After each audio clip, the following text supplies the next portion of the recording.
how's it going, everybody? Welcome to another episode of Benji Kim Fishing, and if you haven't done so already, please go ahead and hit that subscribe and bell notification for weekly episodes. It's your support that keeps me making these videos. And in this episode, we're going to be doing another video on how to sight fish big Corbina from the surf using ultralight line.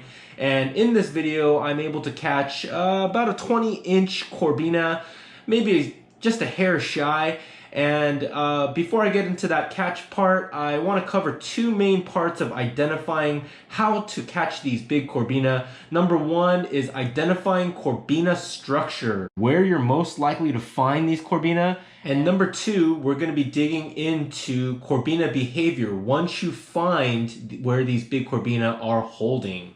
So let's go ahead and jump into the first slide. And right before I do that, what do you see? And as I move into that first slide, the first thing that you see is a large sand crab bed. And whenever you're walking the beach and you're covering water and you see a large sand crab bed, that's a pretty good indication that there might be big Corbina around.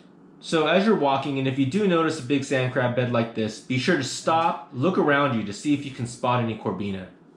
So what you'll see in the next slide, where I've highlighted, is a shallow trough. And this trough is right ahead of the sand crab bed. And these Corbina will be cruising this trough, waiting for sand crabs to get washed past them for an easy meal. However, I gotta warn you, even if you see these Corbina swimming back and forth, if you see them swimming parallel to the shore, left to right, right to left, it's a good indication that it might be hard to get a bite.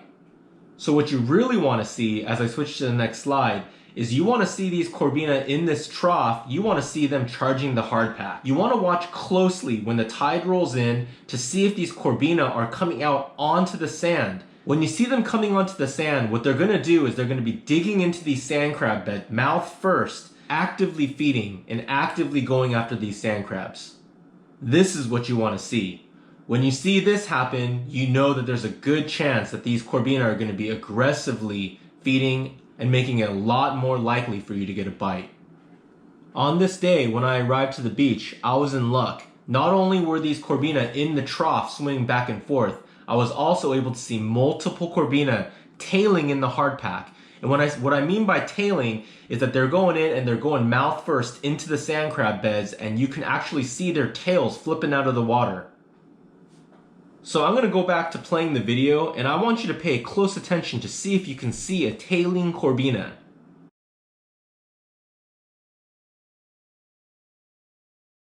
Did you see it?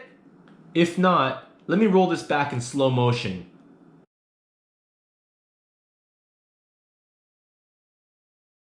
I saw this first Corbina tailing in the water, and I knew it was game on. I got so excited. But what I got even more excited about was what I saw next. As I continued to fish and the tide kept rolling in, I was able to see many 4, 5, 6 Corbina charging the hard pack, tailing in the hard pack, feeding on these sand crabs.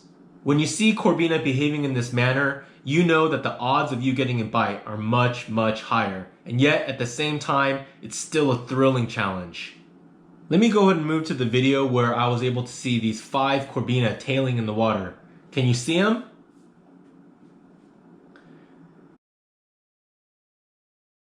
If not, let me play this back in slow motion, and I'll highlight where these 5 Corbina were tailing right in front of me.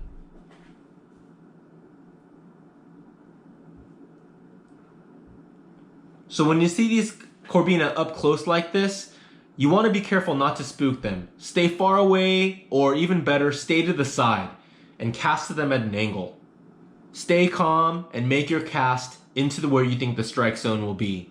You want your sand crabs to be sliding right into the hard pack and sliding back into the trough, hoping that a Corbina will pick it off.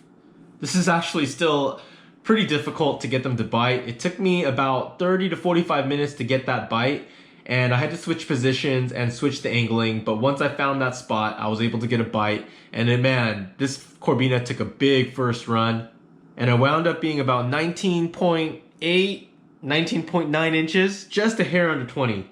It's not my personal best, but anytime you can get a Corbina in the 19 to 20 inch range, they get to be a lot of fun. But in any case, I hope you find this video helpful. Please let me know in the comments what any other questions you might have. Thank you so much for tuning in. I truly appreciate your support. Thank you so much. Tie lines. Oh baby! Game on, guys! Woohoo! It's definitely got weight on them. And as you can hopefully see on the camera, making some solid runs. I don't know how big yet it is. They always take a sizzling run first, and then I feel some weight on them. We'll see. Yeah, this is a nice size. Oh my gosh.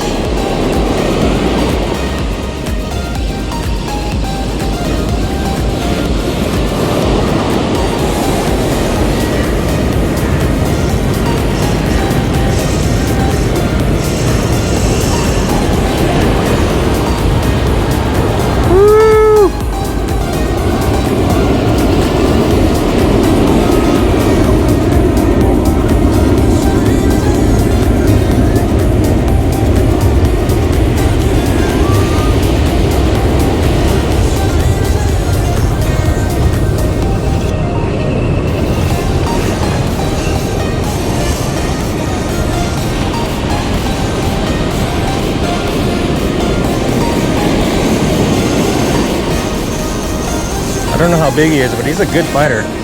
He's really feisty. You know, every fish that you hook is going to be different.